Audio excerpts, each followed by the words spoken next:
వాయువు అంటే గాలి, దేవుడు గాలి అని కాదు. గాలి ఎలాగా ప్రపంచ మానవ జాతి జీవకోటి బ్రతకడానికి సర్వవ్యాపకమై ఉన్నదో, దేవుడు అలాగా అంతటా సర్వాంతర్యామిగా ఉన్నాడు. దేవుని సర్వాంతర్యామి తత్వానికి గుర్తుగా గాలిని చూపించారు వేద ఋషులు.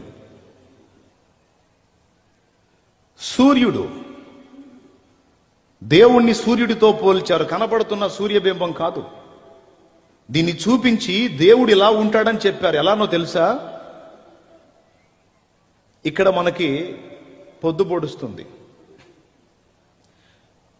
ఇప్పుడు నైట్ అయింది కదా. అమెరికాలో ఇప్పుడు ఎట్లా ఉంటుంది చెప్పండి? వాళ్ళకి నైట్ అయితే అదేంది, ఇక్కడ ఒక సూర్యుడు అక్కడ ఒక సూర్యుడు ఉండొచ్చుగా? లేదు లేదు, ఒక్క సూర్యుడే డ్యూటీ చేయాల. ఇక్కడ మనకి అదృశ్యం అయితే వాళ్ళకి ప్రత్యక్షం అవుతాడు, వాళ్ళకు ప్రత్యక్షం అయితే మనకు అదృశ్యం అవుతాడు. ఈ ఒకడే, ఒక సూర్యబింబమే ప్రపంచమంతటికి వెలుగునివ్వాలి. అర్థమైందా?